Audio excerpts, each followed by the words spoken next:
Yes, beta. Good morning, students, and welcome in the second part of first chapter.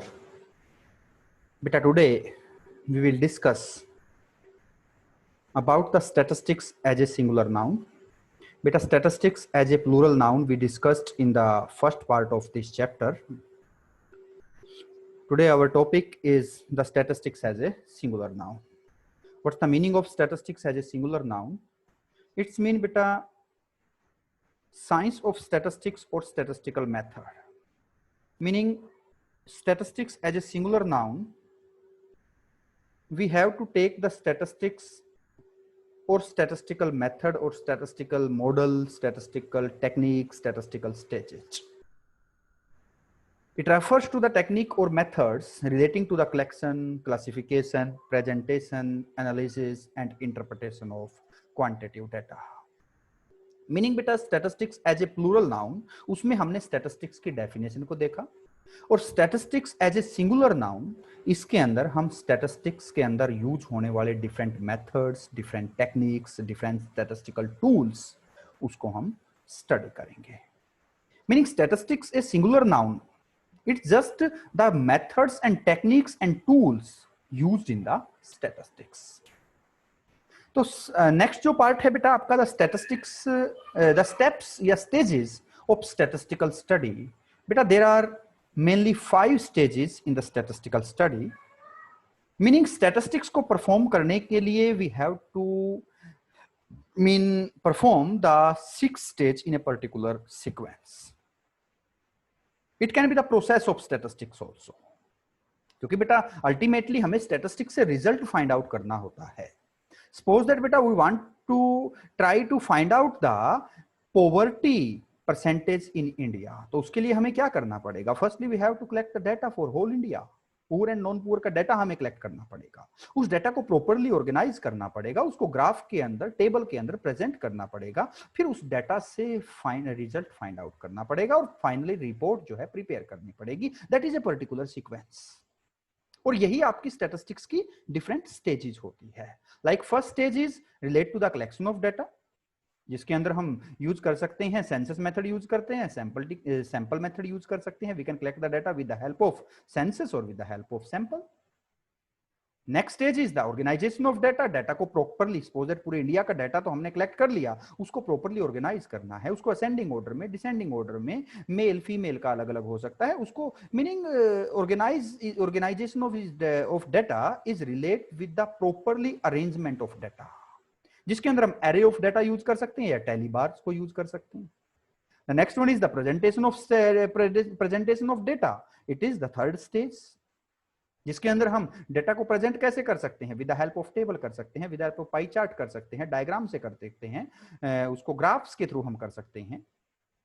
That is the presentation of data.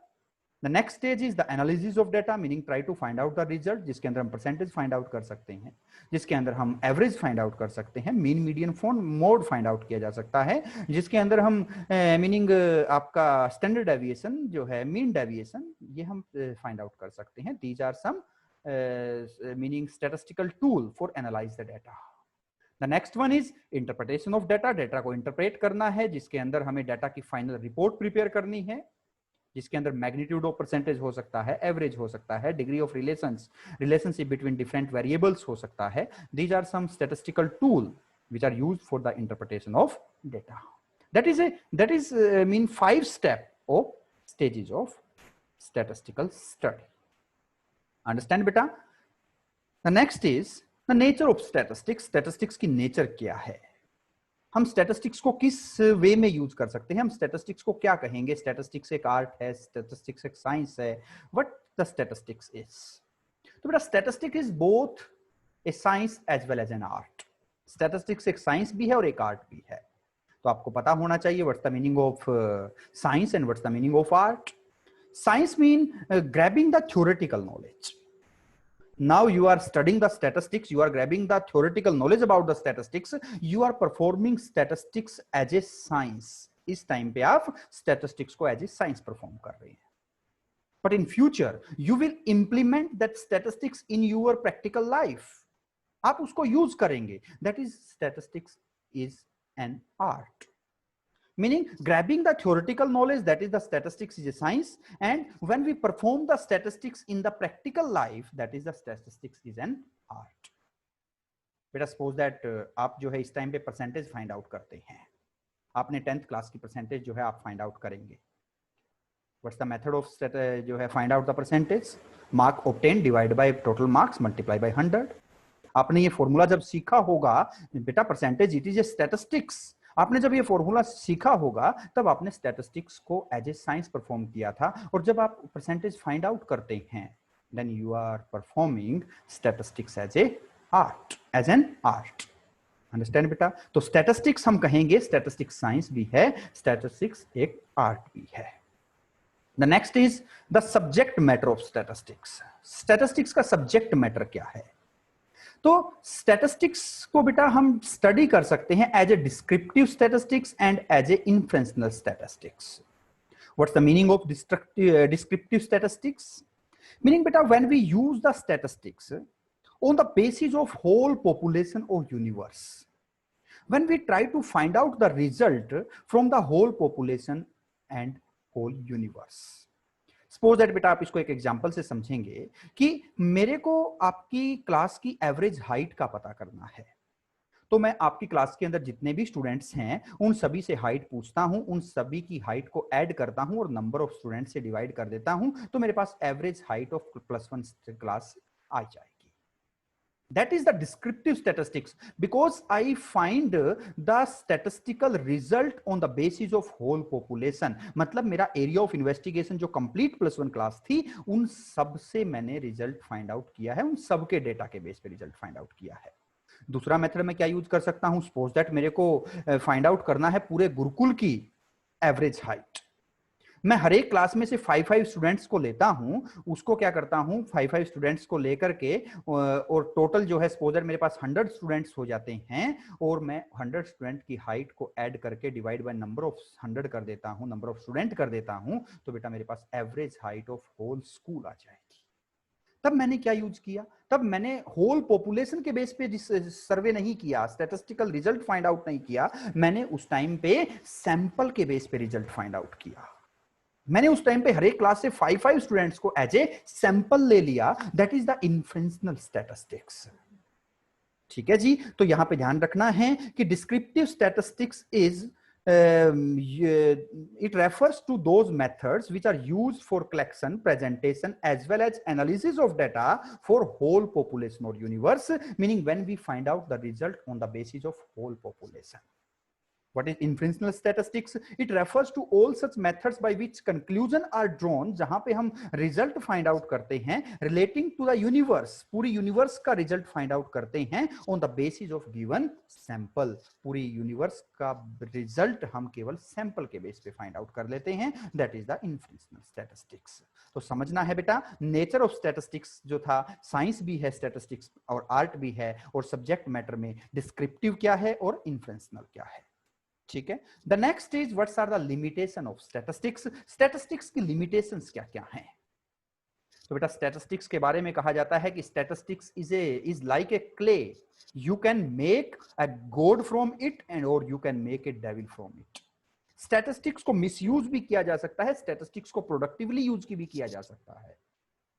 इसलिए बेटा news home ने क्या कहा? Statistics may be regarded as an instrument of research of great value. Meaning with the help of statistics we can make a big research, make a very useful research, but every several limitation which are not possible to overcome. फिर भी statistics की कुछ limitations हैं जिसके लिए हम precautions use कर सकते हैं, लेकिन हम उन limitations को eliminate नहीं कर सकते. The first limitation is study of numerical facts only. बेटा आपको पता है as a feature of statistics हमने स्टडी किया था कि न्यूमेरिकली एक्सप्रेस्ड जो है आपका मीनिंग स्टैटिस्टिक्स होती है. क्वालिटेटिव डेटा को हम स्टैटिस्टिक्स नहीं कह सकते. तो ध्यान रखना है बेटा, it is the first limitation, the study of numerical facts only. केवल न्यूमेरिकल फैक्ट को स्टडी करती है statistics. The next one is the study of aggregates only. हमें पता है बेटा any individual data, any singular data cannot be statistics. वो हो नहीं सकता. Statistics is always in the plural sense. जैसे मैं बात करता हूं कि I have 500 rupees and that is not a statistics because it is a singular data. लेकिन अगर मैं कहता हूं the average pocket allowances, average pocket money of class +1 student is 400 rupees, that is a statistics because it is a aggregate data. That's why beta in statistics we can just study the aggregates only. हम individual data को यहाँ पे study नहीं कर पाएंगे. That is also a limitation. Next one is homogeneity of data, an essential requirement. It's not and beta, it's an. ठीक है. Homogeneity of data एक essential requirement है. Meaning beta we cannot perform the statistics with heterogeneous data. We cannot compare the student. जब हमारे पास एक की height है और एक का वेट है, we cannot compare both the students. We cannot compare a singer with the dancer. हम नहीं कर सकते उसको compare. Understand बेटा? तो यहां ध्यान रखना है कि data should be homogeneous. Can we compare the Sachin Tendulkar performance and the Lata Mangeshkar's performance? हम उसको compare नहीं कर सकते. We can compare the performance of Virat Kohli with the Sachin. उसको हम कर सकते हैं सचिन तेंदुलकर के साथ विराट कोहली की स्टेट में जो है परफॉर्मेंस को हम मीनिंग कह सकते हैं कि कंपेयर कर सकते हैं बिकॉज उन दोनों का डेटा हमारे पास इक्वल है. अंडरस्टैंड बेटा? तो इसलिए स्टैटिस्टिक्स को परफॉर्म करने के लिए हमें होमोजीनियस डेटा चाहिए. होमोजीनियस मतलब आइडेंटिकल, एक जैसा डेटा चाहिए. सबकी हाइट है तो हाइट चाहिए, सबकी वेट है तो हमें वेट, सबका वेट है तो वेट ही हमें चाहिए. अंडरस्टैंड बेटा?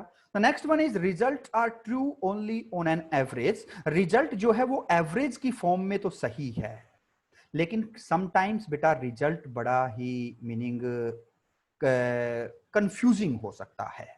लेट्स टेक एन एग्जांपल बेटा. मिस्टर ए जो है उसके दो सब्जेक्ट के मार्क्स मैं आपको बताता हूं. उसके एक सब्जेक्ट में 0 मार्क्स आते हैं और दूसरे सब्जेक्ट में उसके मार्क्स जो हैं वो 100 आते हैं. बेटा उसकी परसेंटेज क्या रहेगी? उसकी मैं अगर कहूं कि उसकी एवरेज क्या रहेगी, तो उसकी एवरेज रहेगी बेटा, आपको सभी को पता होगा 100 डिवाइड बाय 2 करेंगे तो उसकी एवरेज आएगी 50. हम कहेंगे कि he is a moderate student in both the subject. लेकिन क्या यह सच्चाई है? जब हमारे पास एक्चुअल डाटा है तो हमें पता चलता है कि वो उसके एक सब्जेक्ट में 0 मार्क्स है, दूसरे में 100 हैं. Meaning he is a very dull in one subject, very intelligent in another. But average क्या कहता है कि he is a moderate student in both the subject. It is a average student in both the subject. Meaning क्या है? As a average 50 is right. ठीक है, लेकिन बेटा यहां पे actual result are very very away या very beyond the average. Average 50 है जबकि 50 के आसपास तो उसके किसी सब्जेक्ट के अंदर भी नहीं है. तो इसलिए ध्यान रखना है बेटा कि यहां पे रिजल्ट जो है वो सही होते हैं but on an average. Meaning actual result can very from the average. इसलिए बेटा स्टैटिस्टिक्स के अंदर actual result can be very from the average या मीनिंग स्टैटिस्टिकल रिजल्ट. अंडरस्टैंड बेटा? होप सो समझ में आया होगा. The next is the without reference results में प्रूव टू बी रॉन्ग. बिना रेफरेंस के रिजल्ट कई बार गलत हो सकता है. इसको एक एग्जांपल से समझिए बेटा. सपोज दैट यहां पे फॉर्म ए का आपके पास डाटा है. इसका 3 साल का कुछ मीनिंग आपके पास प्रॉफिट है दैट. ठीक है, it is the profit of firm A for 3 year. बेटा व्हाट्स द एवरेज? एवरेज क्या निकलेगी यहां पे? आपको पता होगा एवरेज आएगी 6 lakh divide by 3 is equal to जो आपकी एवरेज आएगी वो आएगी बेटा 2 लाख. फर्म ए. दूसरा बेटा फर्म बी के बारे में देख लेते हैं. It is the data of firm B. हमारे पास फर्म बी का कुछ डाटा है. उसका डाटा आप देखिए बेटा. उसका 3 साल का प्रॉफिट जो है कुछ इस तरीके से है 3 लाख, 2 लाख एंड 1 लाख. बेटा यहां पे अगर आप एवरेज फाइंड आउट करेंगे तो इसका एवरेज कितना आएगा? डिवाइड बाय 3 करेंगे. इट्स अगेन मीनिंग इसका भी एवरेज आपका कितना आ जाएगा? 2 lakh. According to average. Suppose that हम केवल एवरेज देखते हैं तो हमें पता चलता है कि फर्म ए और फर्म बी जो है वो एवरेजली 2 लाख रुपए प्रॉफिट अर्न उन्होंने किया है पास्ट 3 इयर्स के अंदर। ठीक है जी। लेकिन जब हमने एक्चुअल जो है मीनिंग एक्चुअल डेटा को देखा तो पता चलता है कि फर्म ए का प्रॉफिट जो है वो कंटिन्यूसली इंक्रीज होता है, फर्म बी का प्रॉफिट कंटिन्यूसली डिक्रीज होता जा रहा है। तो as a investor suppose that आपको इन्वेस्ट करना है तो आप फर्म ए के अंदर इन्वेस्ट करेंगे या फर्म बी के अंदर इन्वेस्ट करेंगे? डेफिनेटली हम फर्म के ए के अंदर इन्वेस्ट करेंगे। लेकिन बेटा अगर हमारे पास ये रेफरेंस नहीं होती, अगर हमारे पास ये एक्चुअल डेटा नहीं होता, हम केवल एवरेज फाइंड आउट करके देख लेते, हमारे पास केवल एवरेज होता फर्म ए और फर्म बी का, तो हम कंपेयर नहीं कर पाते कि किस फर्म के अंदर हमें इन्वेस्ट करना है। Meaning without reference, without actual data, sometime result may prove to be wrong. Result कई बार गलत कंक्लूजन फाइंड आउट कर देते हैं। अंडरस्टैंड बेटा?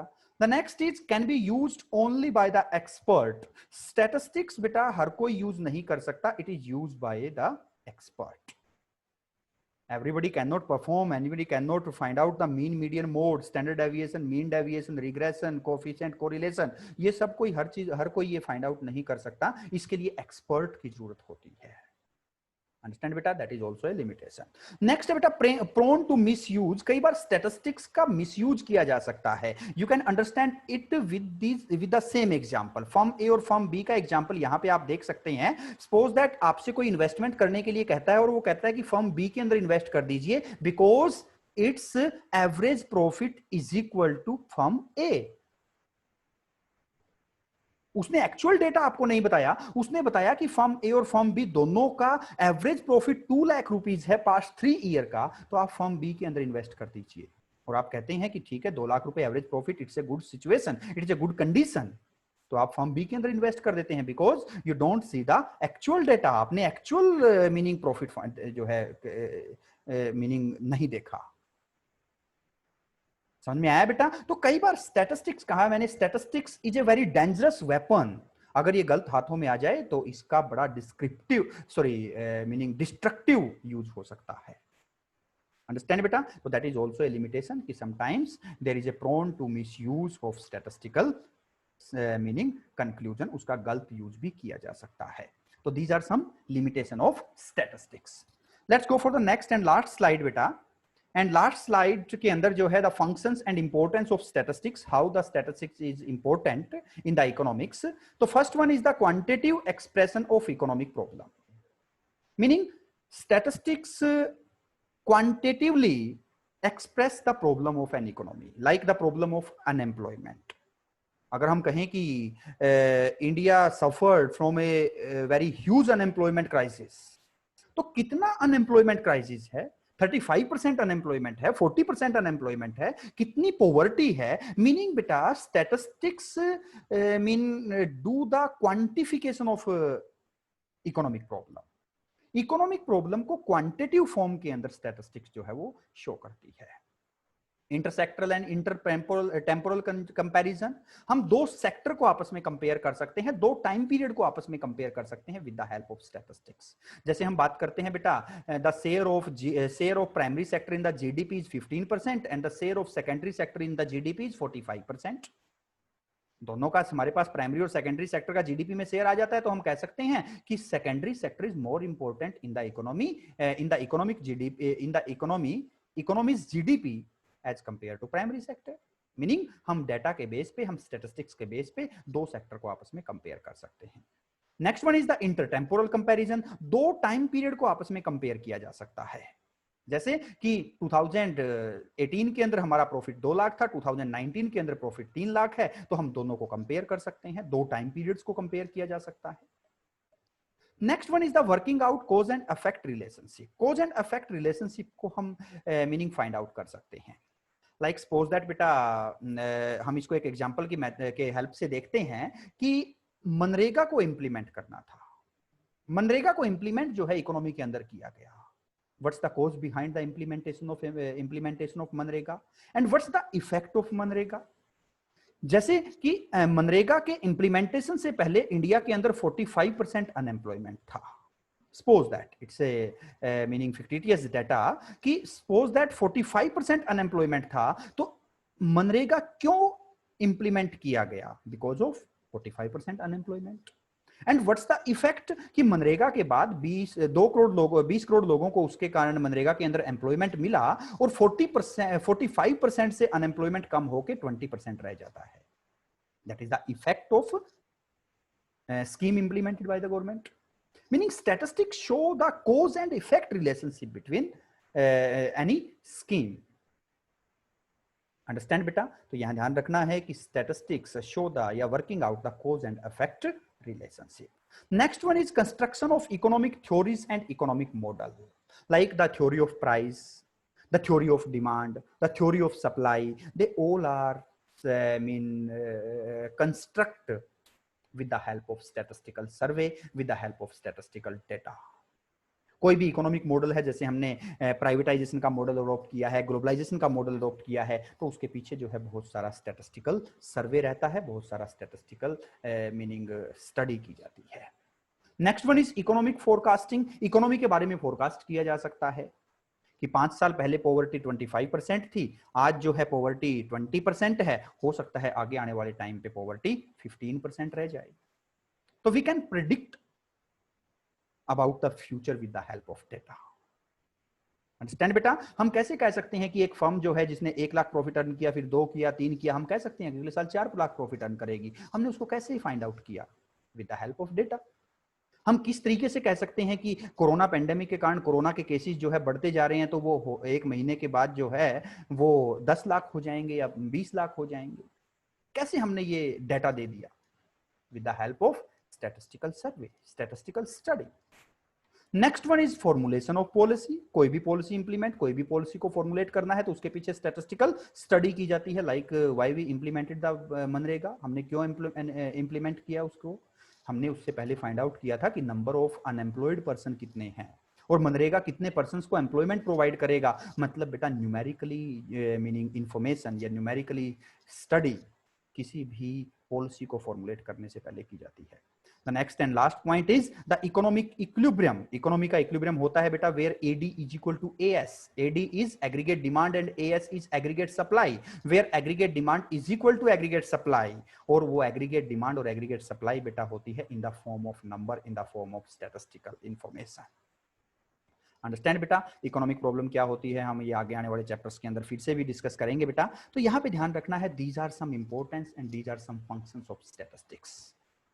अंडरस्टैंड बेटा? तो होप सो ये सभी पॉइंट आपको समझ में आए होंगे. लेकिन एक लास्ट पॉइंट आपको जरूर ध्यान रखना है, statistical methods are no substitute for common sense. Statistical methods common sense का सब्स्टिट्यूट नहीं है.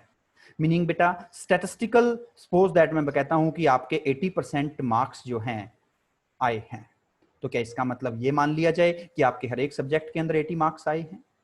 As a average it's right, but बेटा actual result can be different from the average. इसी तरीके से अगर कह दिया जाए कि आपकी क्लास के जितने भी स्टूडेंट हैं उनको एवरेज, उनका शूज साइज जो है, उनका एवरेज शूज साइज 8 नंबर है, 8 नंबर का शूज जो है पूरी क्लास का एवरेज साइज आता है, तो क्या सभी के लिए 8 नंबर का शूज मंगवा लिया जाए? It's not a common sense. That's why beta statistical method are no substitute for common sense. Meaning when we use the statistics, we have to use the common sense also. Understand beta? तो ये आपको ध्यान रखना है.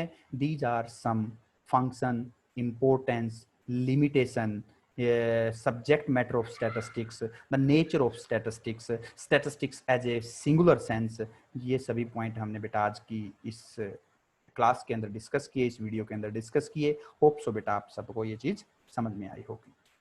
Understand बेटा?